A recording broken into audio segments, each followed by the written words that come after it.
today's episode of Selling the Cloud podcast. Today we are honored to be joined by Frank Cespedes.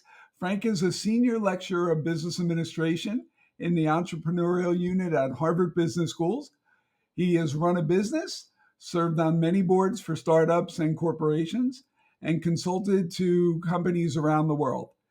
He is also the author of 6 books, including our topic for today, Aligning Strategy and Sales. Today, we'll be covering 3 main areas of discussion. 1, making strategic choices clear to sales team for effective execution.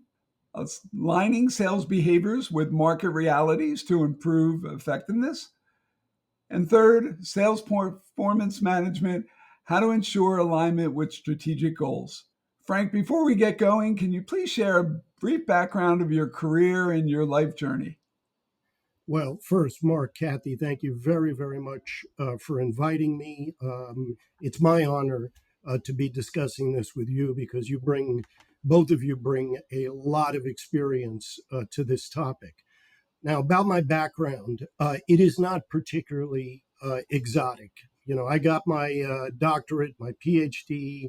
I started teaching at Harvard's Business School, worked my way up the hierarchy, and then with some others, started a business, left, ran that business for about 10 years and got lucky. When need be, I can spin this a different way. But the reality is it was just dumb luck. We sold at exactly the right time. Harvard's Business School called me back up, said, how'd you like to be a professor again? And I assure you, being a professor at a decent school after you've made some real money is a good life. Don't feel sorry for me. It's a good life. Well, thanks, Frank. And I know our listeners are probably dying to dig in on this. And I'll kick things off then, Mark. So, Frank, in your book, you emphasize the importance of articulating a clear strategy to sales teams. But how can sales leaders make sure that their strategic choices are effectively communicated and embraced and accepted by the sales team? Well, as usual in business, Kathy, I think there's 2 sides to that question. First, there's what senior leaders, what today we call the C-suite, has to do. And their responsibility is to actually have a strategy, right? And that may sound glib, but believe me, at this point in my balding career, I have participated in as many strategy meetings as anyone, certainly as many as anyone at Harvard Business School. And I can tell you that one of the most common things you see is smart, well-educated C-suite executives confusing strategy with purpose or mission or vision or values, that sort of thing. All those things may be important, but they're not a strategy. Choices about where we do and don't play and our game plan for getting from here to there. So that's number one. It's very difficult to align sales with strategy if there is no strategy. If, in effect, what the company is saying is let's pick a big number and go for it. All right. So that's number one. Then on the other side, communicating that strategy to sales means translating the choices inherent in any business strategy into performance management practices, hiring, training and development, performance reviews, compensation, etc. And that's the job of sales leaders. Their job, in my view, is not only to be evaluators and coaches of top-line volume, but they are also agents of business strategy. And in most companies, think about most B2B companies, they are by far the single most expensive agent of business strategy. So again, 2 sides to this. Both sides have to hold up their end of the bargain. And to follow up on that, where do you think the misalignment happens the most? If you think about the end-to-end communication process, where have you seen examples of that falling short or getting out of sync? Well, I mean, one is as I already said, the confusion of strategy with a goal, pick a number, or some fancy sounding mission statement, or in recent years, purpose, right? That sort of thing. That's number one. Number two, and this is a disease that is mainly a disease of bigger companies, but not only bigger companies, and that's the misfit, the disjunction, if you will, between planning processes and market and sales realities. If you look at the research for the typical Fortune 500 company now, the annual strategic planning process now takes anywhere from like 5 to 9 months, right? From half the year to 3/4 of the year. And by the way, that so called strategic planning process most of the time really isn't about strategy. It's about next year's capital budget. But even assuming that that process comes up with a great strategy, which is a big if, even if you assume that, sales has to make decisions in market time, account by account, deal by deal. So even if it is a great strategy, it's often irrelevant for half the year or more. So those are the two big areas that I'd point to in answer to your question, Kathy. And just one more follow up on that. We see so many companies, mission, vision, purpose, they spend offsites and days and executive leadership committee meetings trying to get these right. How many companies do you see actually get this process right? I know it feels as though it's something they feel they have to do, or what are your thoughts on those companies just trying to, top level that down? Because it is hard for the sales organization if they don't really understand what those statements are trying to say to execute them on the field level. Yeah. Well, in answer to the question of how many companies get it right, I don't have specific research. I don't think anyone has specific research. And, as usual in business research, we worship post hoc success, right? If the company is successful for a number of years, we say, boy, weren't they great? And if they weren't successful, we say, wow, weren't they stupid? So, I don't have data, but based on my personal experience, which again, at this point in my career is not insubstantial, it's a minority of companies. I would say, a fifth to a quarter, 20 to 25%. That shouldn't shock us. I mean, if you think about it, by definition, competitive advantage is something that's only there for a minority of companies, not the majority. But a lot more companies get it wrong than right. And one of the reasons, though, I think this is important to recognize, we have to have a little empathy about this. We often forget how fundamental and important sales and the sales force are in almost any profit seeking enterprise. So many other decisions in any company depend upon sales forecasts and the ability of the sales force to make those forecasts, hiring decisions across the company, capacity decisions, operations decisions, and so forth. As a result, sales is held usually to fairly short term metrics. Make your numbers this year, this quarter, this month, this week. As a result of that, change is especially difficult in sales organizations because of the metrics, because of the expectations that the rest of the company has. So it's both things, I think. You've got the lack of strategy, the lack of the disjunction with planning processes. But salespeople always talk a good game about change, right? They always sound cool and hip, and we're not going to be disrupted. But change is especially difficult in sales, ironically, because of its central role in any profit-seeking company. So, Frank, Kathy and I are gonna always want to dive deeper on pretty much everything you say. Matter of fact, your last few statements gives me seven questions I'd like to know more about, but I'll parse it down to one, and that is with all of that, and the fact that and you and I have had this discussion in the past about how top 10 business schools, typically don't have a sales curriculum, and Yeah. really how successful you've been and in making sure Harvard, HBS really leads in that area like they do in so many.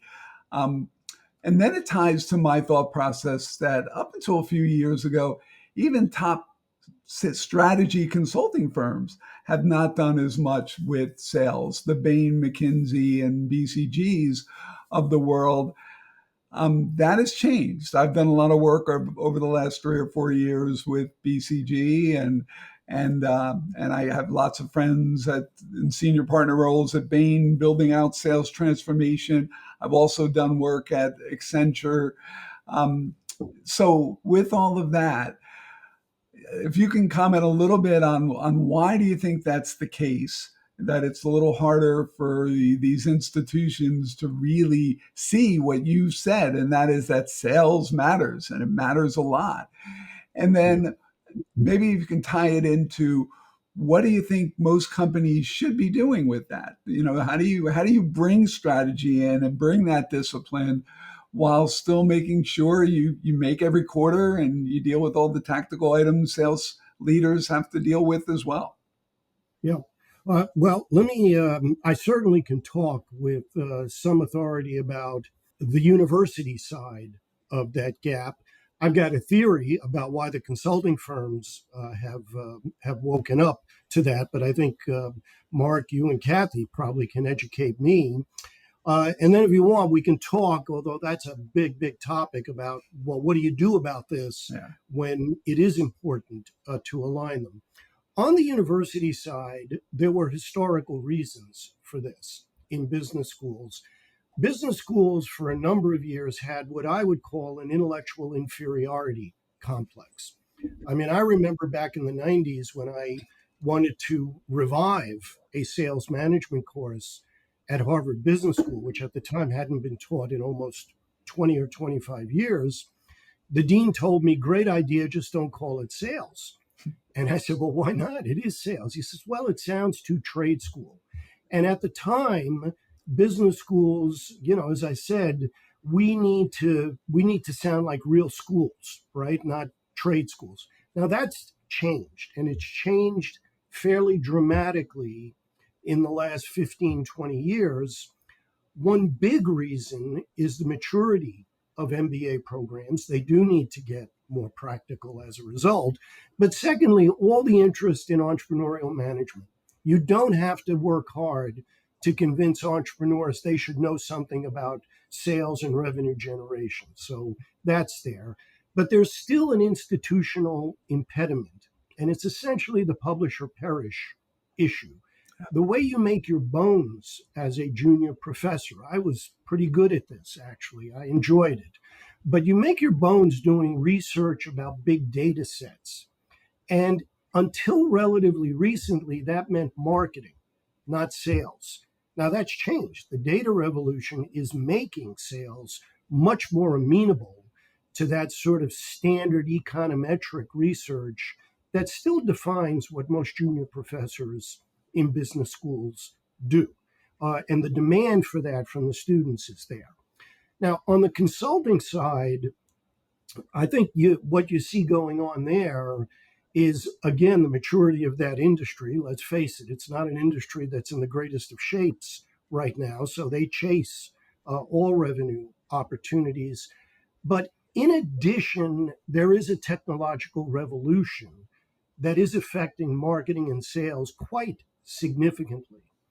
And while this varies as a general observation, what that technological revolution does is make more metrics and more tracking available for sales. And more importantly than that, that data is now available to other functions, especially the CFO. And as I'm sure, Kathy, Mark, you've discovered in your careers, CFOs are very annoying people. They are just very annoying. Once they get data, they can't help themselves. They start to ask questions about it, and sales needs to have answers about that.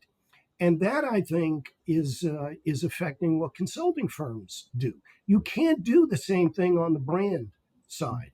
That still remains a kind of semi-religious topic in many companies. We know brand equity is important, and no one really knows how to measure it. But in sales, you can do the sort of analytic work that the BCGs of the world are quite rightly renowned for. That's at least my theory about what's going on there. I don't know if either of you have a point of view about that. It's interesting, Frank, especially on the CFO perspective. I've had different situations where you partner very well with the CFO, and others that you try to take a left turn down the hallway when you see him or her coming. And it brings me to a thought on how to set the company's KPIs and performance metrics in the beginning, because usually there will be situations where a sales leader or CRO will feel that the initial KPIs set during that initial strategy session weren't ever achievable or aligned really with the reality of what was happening in the field. So how do you suggest to our listeners, which mostly are the CROs, to engage in that conversation, when, how, to make that process? Because it seems as though it's something that shouldn't be done in a silo. It should be done coordinated, but it doesn't in reality happen that way. Or at least I haven't seen it happen that way. And to your point, it's here's your number, or here's what we need from you to achieve X, Y, and Z. And Yeah. Well, I think you're using the right word. It has to be a conversation, a dialogue. And I think you're exactly right. I mean, I think your phrasing, Kathy, captures this. The CRO who makes a left turn when he or she sees the CFO coming. Making that turn is getting harder and harder to do. I get around in companies, and my standard advice to any CRO who is less than 45 years old is make sure that your financial literacy is up to date. And by financial literacy, I mean more than talking about top line volume.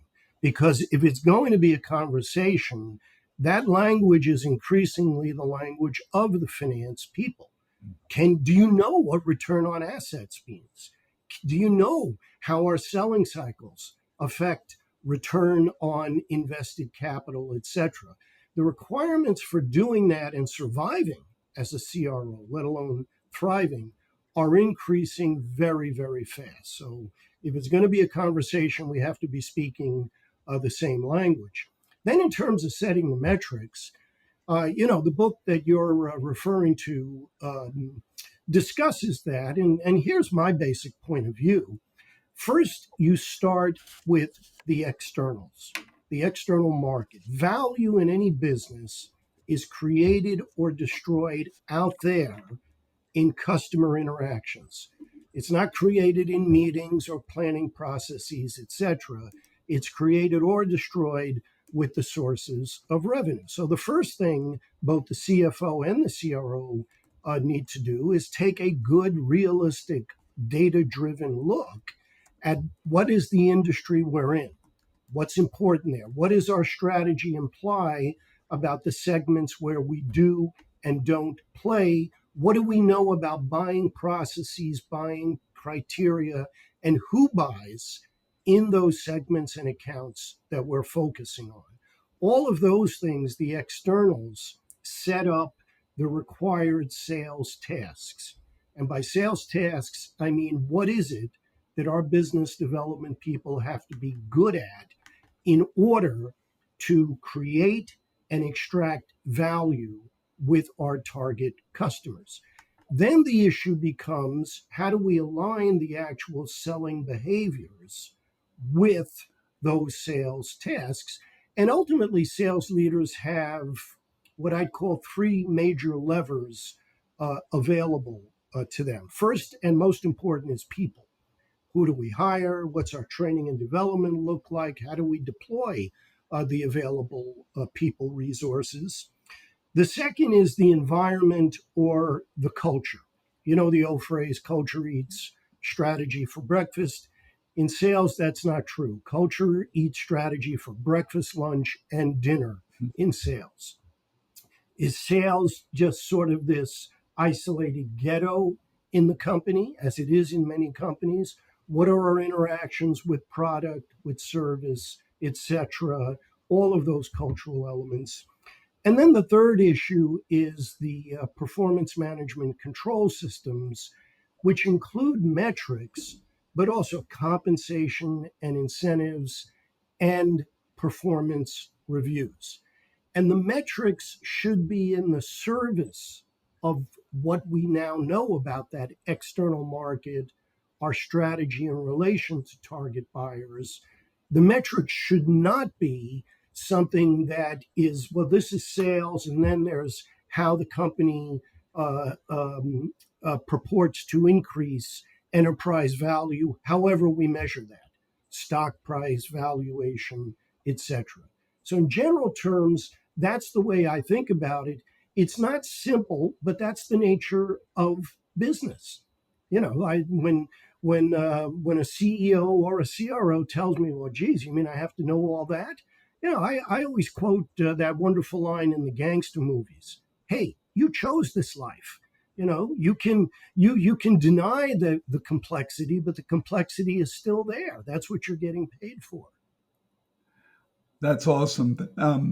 Yeah, so Frank, take us on a little bit of a story or two, and some common challenges that you see that companies face when they really try to align their sales effort with the strategic objectives, and also what are ways to overcome this? What can you do up front in the strategy rollout, and then what can you do throughout the year with your sales go to market to make sure it really stays connected as well?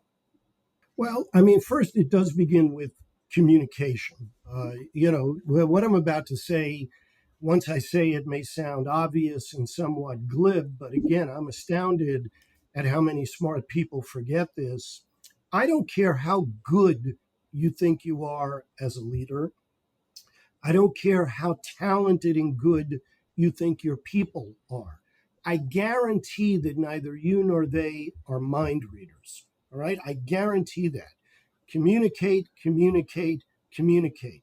Most communications, when it comes to strategy in relation to the sales force, involve a kickoff meeting and then a series of emails, from headquarters to sales and back and forth. The communication is typically one way, and there's usually not enough of it. So that's number one, is communication. Number two, I guess I'd get to, is that disconnect I mentioned earlier between the planning processes and what's going on with sales. Um, and this is getting worse, by the way. There's a dirty fact that people don't realize about the C-suites in the world's biggest companies. I had a colleague at Harvard Business School who did a fabulous bit of research, Julie Wolfe, and she looked at the composition of the C-suite in the global 1200. And what she found is that over the last 25 years, the number of executives reporting to the CEO has, on average, doubled in those big companies, twice as many. But then if you step back and ask yourself, well, who are these people? What were they doing before they became senior executives? The reality is that relatively few of them were general managers in the sense in which at least we use that phrase at Harvard Business School. By a GM, we typically mean someone running a line of business or someone who has P&L responsibility for something. Most of those additions to the C-suite have been specialists: the CIO, the CMO, the head of data analytics, now the head of AI, whatever. All right. Now, why are companies doing that? They're not doing it because they woke up and said, wow, what a great idea. Let's become more bureaucratic. There is a data revolution going on. Specialization is more important. If you're a CMO or a CRO today, 2024, compare that job to 15 years ago. It is much more complex. There's much more data. You've got to specialize in this to stay on top of best practices. But the reality is that many C suites, ironically, look more like faculty meetings than they do as a group of profit maximizing executives getting together, and fewer people than ever before have made it to the C suite with prolonged prior experience in customer facing activities like marketing and sales. In fact, at one point, I think as recently as 5 or 6 years ago, if you looked at the US Fortune 500, I believe there was only one CEO who made their career coming up through sales, and that was Chuck Robbins of Cisco. 20 years ago, it was about 25%. Now, that's a big deal, all right, because one of the responsibilities of leaders, I sit on boards, this is what I harangue them about, putting together a market relevant strategy. And you can't do that simply by looking at the spreadsheets and the data. You do need that communication with the people who are dealing in real time with the sources of revenue, what we call customers. So, those are some of the issues, Mark, that I think are relevant to the big issue you're raising. Frank, I'm curious because when I think about this problem, and I have actually I'm part of a sort of an expert network, and we talk about the above the line and the below the line metrics that you have to become proficient in and know how to kind of know your way. CROs need to know their way around a balance sheet and obviously all of the kind of, bottom line cost, kind of what is the customer acquisition cost? What is the product, what's happening in the product team? How much is it costing, each element, right, to produce this product of which to get, is being sold in the market. So there's this whole cycle that most CROs coming in today aren't proficient in. And if you back this up kind of more macro level education system, is this something that needs to fundamentally start changing at the university, sort of entry level, individuals coming in through sales? Is this something that could be trained in today's corporate environments? Because I agree with you that there's a lot of paralysis that takes place at these executive committee. I've been in two companies, I won't say, but the executive committee meetings, people walk out and they're skeptical as to how quickly they will progress on the action items coming from those meetings. And just kind of from your vantage point, actually in the education system, what do you think about that? What would we recommend? Well, first I'll comment about the education system. What I'm going to say may sound paradoxical, but I think you'll see that it's not inconsistent. On the one hand, the educational tools for increasing the required financial literacy already exist, right? You've got finance courses. Most of them are what I call investment banking finance. That's not what we need. Managerial finance. But managerial finance is already taught. But secondly, I wouldn't leave it up to the universities because, like the generals, they'll always fight the last war. So I don't think that's not where I'd place my bets. What I do think is this is part of professional development in sales. And here's where I would start. If you look at most companies, all right, I don't have a specific percentage, but I guarantee you it's significantly more than 50%. The single biggest determinant in that company of time to cash is the selling cycle. And in turn, time to cash is the biggest determinant of working capital requirements, which in turn affects funding needs and so forth. That's what the CRO needs to be able to articulate. because we're deploying our resources this way, because we're focusing on X, because we want to sell to the following in the following way, these are the implications for the selling cycle, time to cash, etc. And that's more than what most CROs today are proficient at, which is, I did X, here's what happened with top line volume, irrespective of the profitability of the sale or cost to serve. But it's not metaphysics or nuclear physics. It can be taught, and in my experience, most CROs, their issue is not that they lack the IQ to do that. They either don't get the training, or they don't get sent the right signals about career development, that this is what we expect you to do. We expect you to be one of our business leaders, as well as the person primarily responsible for customer acquisition and retention. But that's where I'd start. What does a selling cycle mean for free cash flow in the enterprise? And it usually means a lot. So, Frank, in your book, Aligning Strategy and Sales, you pinpoint hiring as a crucial lever in sales management. So, what strategies do you think companies should employ to ensure they recruit and develop the salespeople that can grow into those senior leadership roles and the CRO role? And then what do you think, as you just described, what else does an organization need to do for their senior sales leaders to actually help them turn into successful business leaders in the future as well? Yeah. Well, again, we got to confront the nature of the issue in all its reality and complexity. And the reality is that there are and always have been challenges in hiring in sales that simply don't exist to the same extent in most other business functions.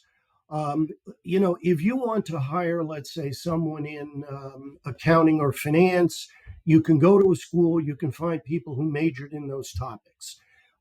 You want to hire an engineer, it's like walking into a food court. What kind of engineering are you interested in? Electrical engineering, civil engineering. Same is true, by the way, despite all the hype about computer programmers. But the last time I looked, which was about 4 years ago when I started writing my most recent book, of the more than 4,200 colleges and universities in the US, less than 300 even offered a sales course, let alone a sales program. So this is an area of business where the vast majority of people start out knowing very, very little about what they're going to get paid for. And that leads to the next issue. The reality is that companies already spend a ton of money on sales training and development. If you look at the data, on average, they spend about 20% more per capita on sales training than training in any other business function. So the issue is not our company's spending. The issue is how are they spending? And the other issue is ultimately you've got to grow your own, right? I'm sure both of you have uh, so much experience with the company that hires the star from some other company, usually in the same industry, and somehow when they get to our firm, they're no longer a star. Now, think about that. What happened? It's not as though that person suddenly got stupid or lost their capabilities. Performance is, there's no such thing in business as performance in the abstract. There's only performance in our market, with our product, at our prices, with our customers. That's why it is a context specific issue. Now, the first thing is to know what you're looking for and why. And again, that gets me back to first understand the externals, the sales tasks. That's number one. Number two, in order to develop these people, you have to understand the basics about adult learning, which certainly apply in sales. Adults on the job are not studying for the final exam in my course or in a training seminar. Adults pay attention to information when they need it and where they need it, not weeks later or earlier in a training seminar. And this, in sales, that's usually on your way to make a call or even during the actual sales conversation. And this, by the way, is an area where technology is increasingly the CRO's friend if she knows how to do that with proper learning processes. Because through phones, iPads, the radio in the car, there are so many ways to do this just in time learning. And then the last element I'd point to, and I'm going to sound academic for a moment, but bear with me. The way salespeople in particular learn is a great example of what the learning theorists call modeling behavior. In other words, most salespeople learn the most from watching the best of their peers in practice. Mark, the way you dealt with that price objection, that was clever. I'm going to use that. Kathy, the way you framed the value proposition, I hadn't thought of it that way. And again, this is something that CROs increasingly can do quickly and inexpensively with the technologies that are available. So all of these things, I think, are available, but sales managers must manage. They can't just say, well, I guess there's a lot of stuff out there. They have to understand what are the tasks that are relevant today, not yesterday, and then hire, train, develop, disseminate best practice in line with those required behaviors. We had a couple conversations to that effect on a prior podcast about actually equipping data more at the frontline perspective. And the example was an athlete using data to enhance their performance. So using sort of biometrics to say, I'm going to continue, instead of being coached, the individual themselves were using the data that is now accessible, which was never accessible before, to enhance performance. Do you see that as something that it could fundamentally change what you were just describing culturally?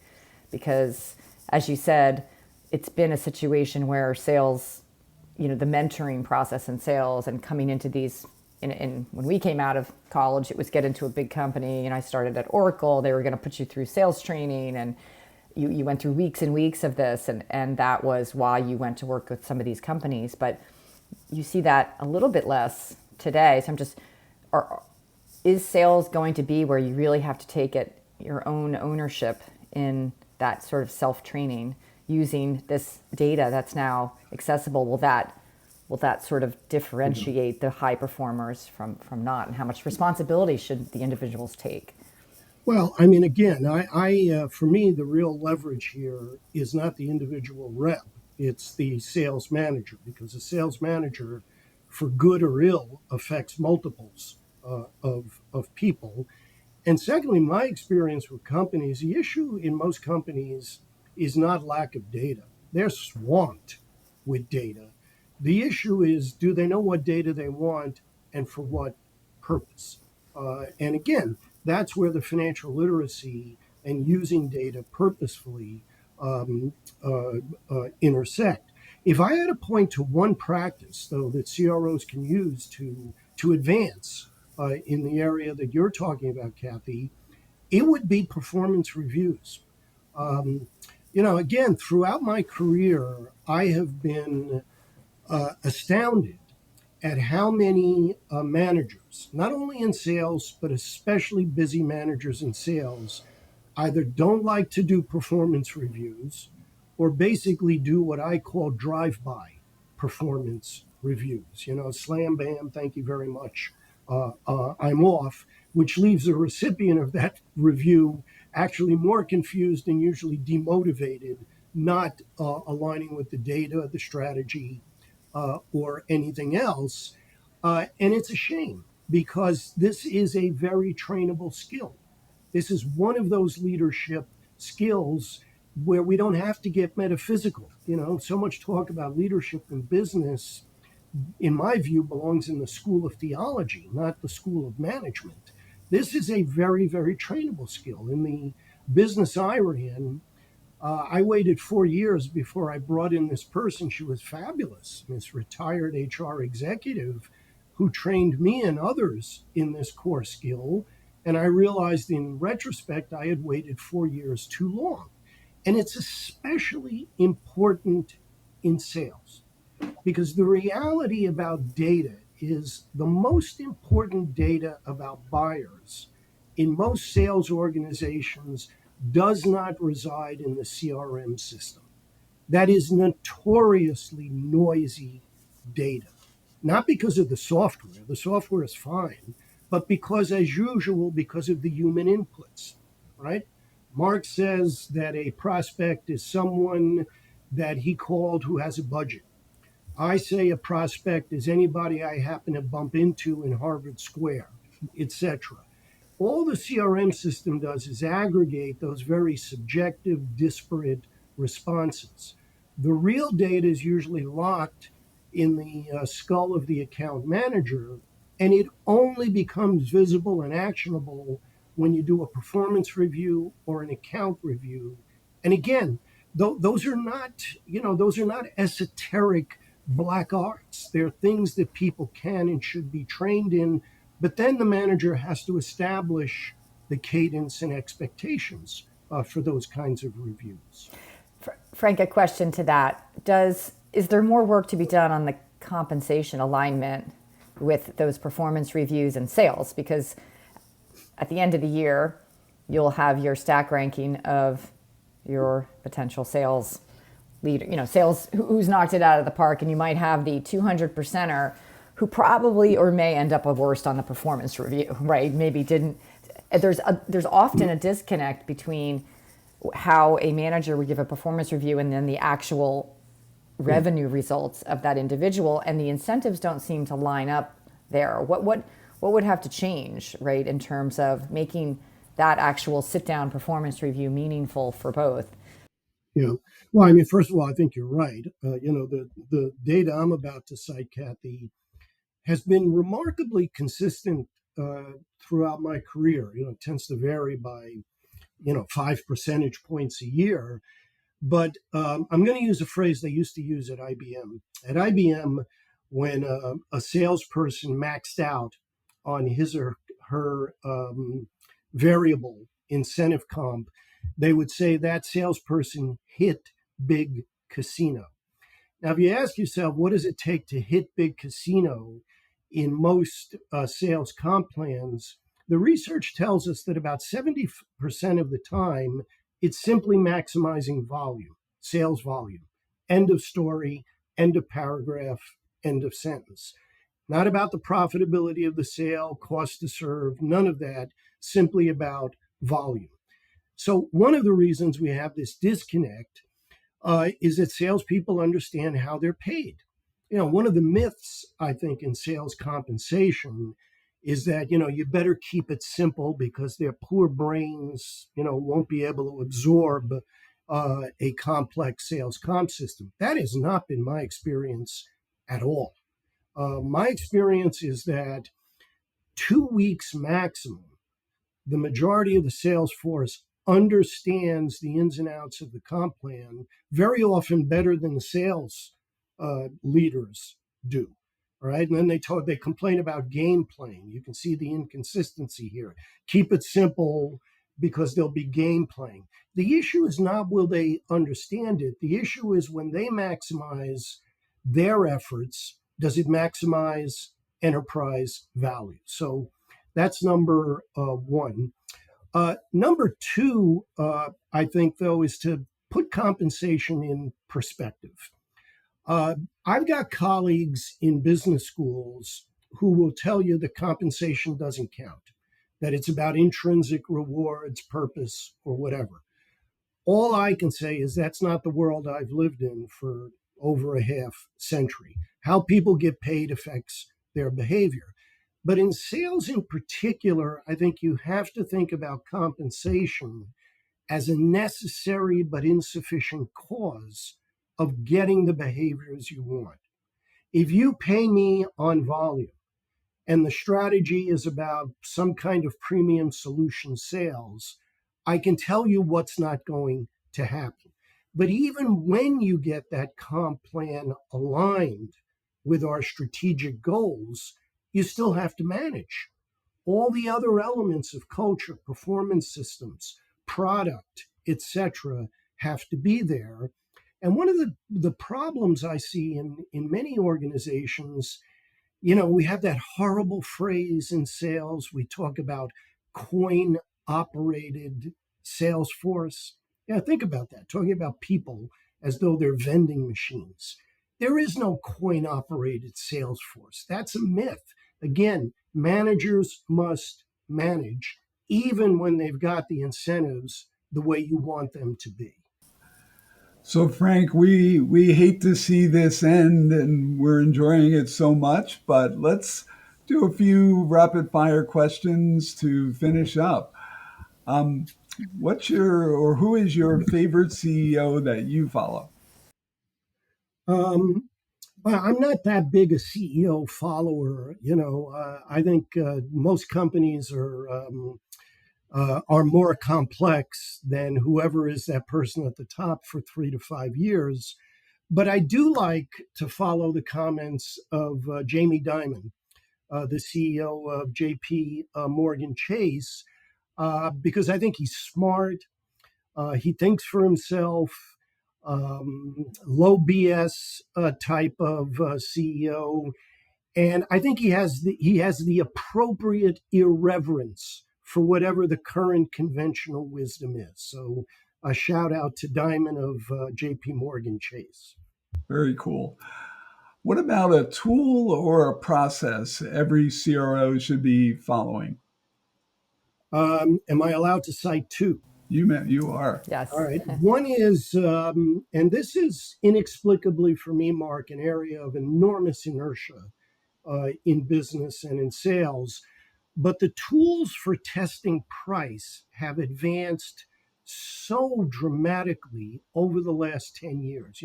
Most companies, when it comes to price, still rely on those dumb surveys. We send someone a survey, we say, hey, would you like to pay a higher price? Well, I can tell you what they're going to say. And what we know for sure from market research is the disconnect between what people say on surveys and their actual marketplace behavior. But now we have tools, A B tests, lots of others, where you're not just asking about attitude, you're able to look at actual behavior. So that would be one. And then the other, and I admit this is a bit self-serving. I'm on a board where we sell an AI tool for lead generation and lead qualification.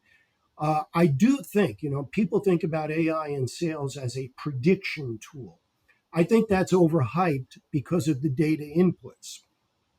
But what this technology does, and it's getting better and better every week, it does delimit the parameters, and you will see bumps in sales productivity. And especially in an era of higher interest rates, dealing with false positives sooner rather than later is money in the bank. So those would be the two areas I'd point to, Mark. Great. Things you wish the 21-year-old you knew. Um, no one pays as much attention to you as you do. I wish I had known that at 21 before my mid 30s, which is when I really learned it. Because if once you understand that, on the one hand, it's both liberating, right? It liberates you from that sometimes paralytic self consciousness that most 20 somethings go through. But it's also, I think, in the best sense, sobering. Ultimately, the only person who's ultimately responsible for your professional development is you, and you got to raise your hand. If you don't ask, you don't get. So that would be the advice I wish I knew as a newbie, a raw green person. Great. How do you think the role of the CRO will evolve in 2024?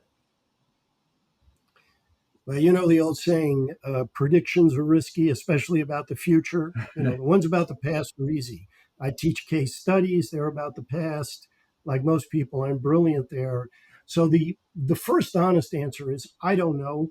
It's going to vary, but I do think the big macro issue, we lived through about 15 years of free money, right? Yes. Interest rates that in real terms were below the level of inflation. Those days are gone.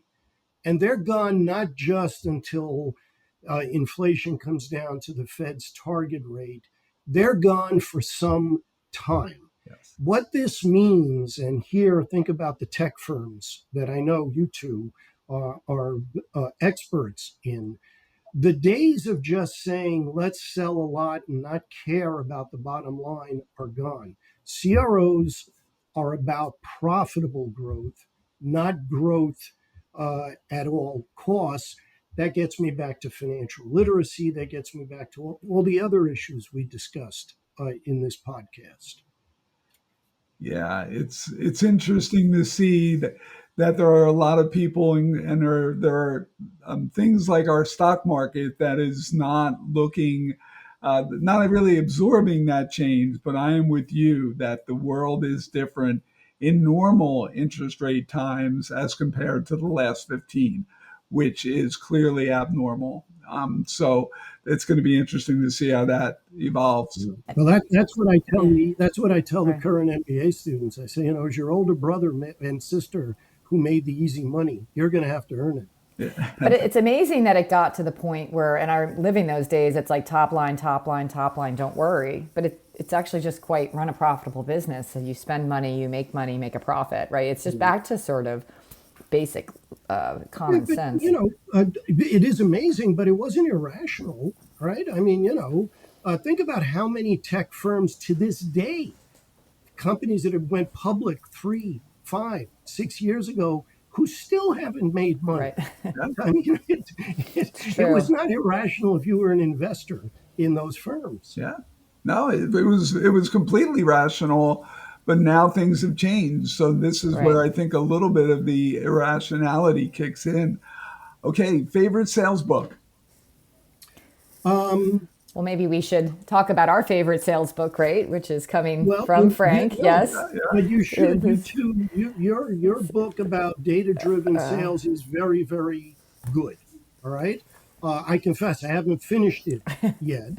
But if you ask me historically what my favorite sales book is, I'm not that fancy. I still go back occasionally to Neil Rackham's book, Spin Selling. What was that? That book must be at least 30 years old. It's basically a book about asking questions, but Neil understood the right questions in the right context. So that's still one of my very favorite um, sales books. But let me finish your book. It is what I've read of it is very, very good, and you do deserve a shout out about that book. Well, But thank then you. your new book, Frank, Yeah. right? Is what I was talking sales management at work that we Well, were talking. Yes. thank you. But you know, Yeah. it goes without saying that one's own books are one's favorites. But I think Mark was saying once you get outside your skull, what's your favorite book? Exactly. Right. Awesome. Okay, and favorite business book that's non-sales focused. Uh, a book written by Peter Drucker. Remember Peter Drucker? Oh yeah. I mentioned Peter Drucker to the MBA students I taught last semester, and it was like I said, "Hey, do you remember Julius Caesar?" But Drucker was, I think, quite legitimately considered a management guru. Smart guy, wrote beautifully. He wrote a book. Oh, it must be 50 years old, 60 years old. Yeah. It's a book called The Effective Executive. And on the surface, it looks like one of these time management books. But what it really is, when you read it and dive into it, it's a really smart book about setting priorities, about keeping priorities visible, and how to allocate your scarcest resource, time, to priorities. I highly recommend it. I think it's just one of the smarter books about being a manager that I personally have ever read. Frank, I am That's so great. excited to hear you say that. I am a big fan of Peter Drucker. And to your point, it does come across as that kind of book, or starts a little bit in that way. But if you know the background of Peter Drucker and how much of a scientific approach he has taken with business right from the beginning, you'll quickly learn how, even in that Yeah, first book, he drove with his 5 principles of management, and just set up these approaches that just makes lots of things easier to accomplish in business today, just as much as 60 years ago. So yeah. I that's think exciting. that's very, very well put. Yeah. Beautiful. Well, Frank, thank you. Great. This has been such a pleasure. We appreciate you being a part of it. Kathy, I always appreciate you. So thank you. And we appreciate the incredible audience we have out there. So thank you for taking time with us. Thank All you, the best. Frank. My pleasure. And again, Take thanks care. to both of you for hosting me. Thank you very much.